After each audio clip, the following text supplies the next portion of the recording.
What's up YouTube, David Mile High Campers coming back at you again with another video, and today we got a new project. No, this is not a new camper for me. I'm not fixing this one up for myself. We got this one strictly because I got it for an amazing deal and I'm gonna flip it for a profit. So let's check it out. Well, here she is, the world's smallest fifth wheel camper.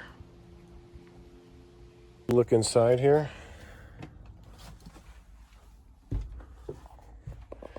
Yes, it looks a little messy, but nothing a little bit of cleaning up can't do. Overall, this thing's in great shape for the year. Like, the upholstery is still very good. We do have a little bit of damage that I got to fix in the roof. The actual roof is aluminum, so that's really good.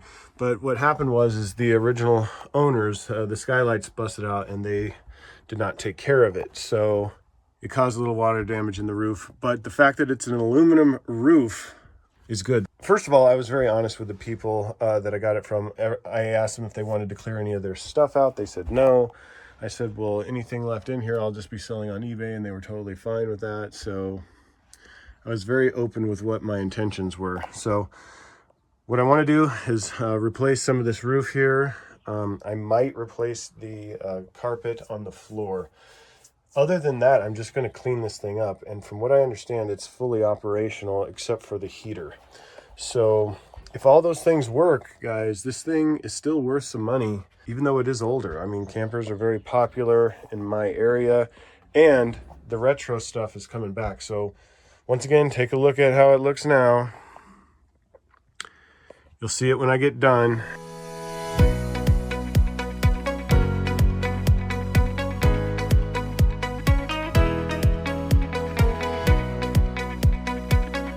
Alright, so I dug out a lot of that damaged rotted wood, kind of reframed it with some new wood, and now I'm going to put a piece of paneling up there to go across the hole, and I'm actually going to make it go from that seam to this seam.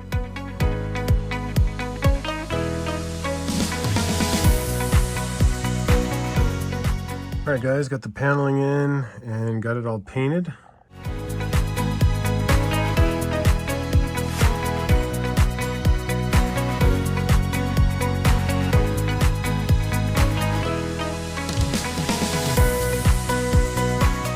The major expense to the whole project was replacing these skylights. It needed all three of them, and that was the main expense, but got them all on and sealed everything up, sealed the edges.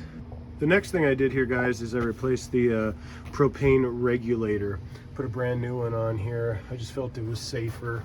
This one looked like it had that cracked plastic. Wasn't sure if it was going to be leaking or not, so went ahead and put a new one in. Real easy, no big deal. All right, now let's take a look inside.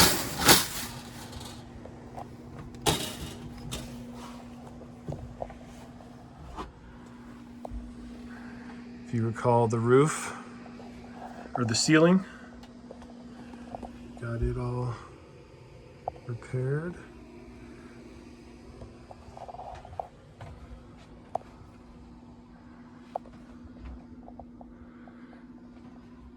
Repainted, looking good.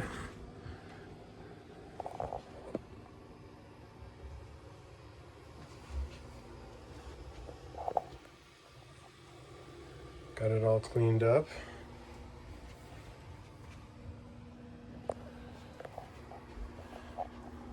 Kind of got everything tested. We got running water.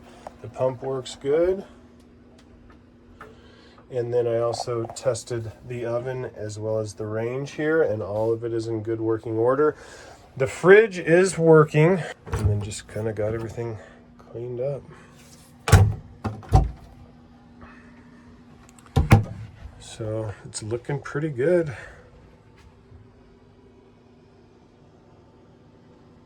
This is kind of cool. It's got a little cutting board. But yeah. Got it all nice and clean. Got all that cleaned up. Alright. So, check out the bathroom. It's looking good.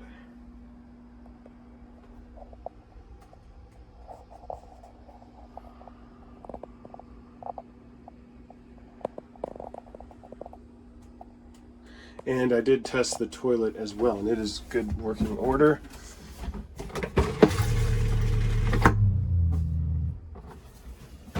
Anyway, guys, just wanted to show you the after. It's looking pretty good. Like I said, a lot of it was just cleaning.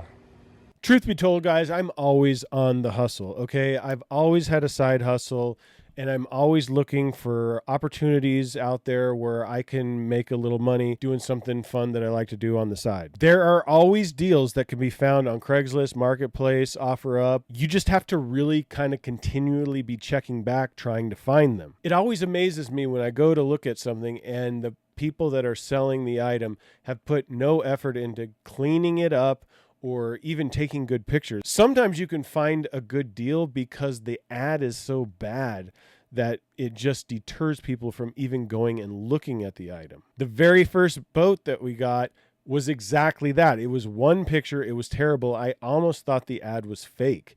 So I almost didn't even call on it, but I'm glad I did. This particular camper, I actually ended up getting for free, guys. It just so happens that it was an older couple and they just thought the damage was way more than what they wanted to take care of. And it was just, all they really wanted was somebody to come pick it up and take it off of their property. I was completely honest with them. I let them know that my plan was to fix it up and sell it, and they didn't care. I asked them if they wanted to take their personal items. They said no.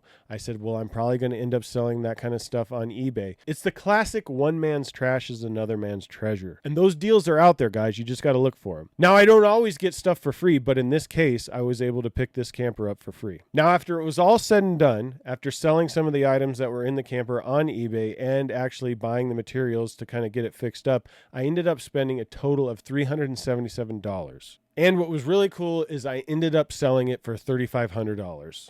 And it wasn't a project that I thought would be over my head more than what I was capable of doing. So if you're going to do something like this, you definitely want to make sure it's a project you think you can handle. I'm also 2 project campers deep right now. I also have filmed. I just got to edit those videos. We did find a rooftop tent for my son's Subaru, so you're going to want to stay tuned for that video because we got a really good deal on this tent. Once again, scouring all these online used marketplaces. So be sure to smash that subscribe button, hit the notification bell so you get notified when I upload a new video. Don't forget to hit that like button, and we'll catch you in the next one. Peace.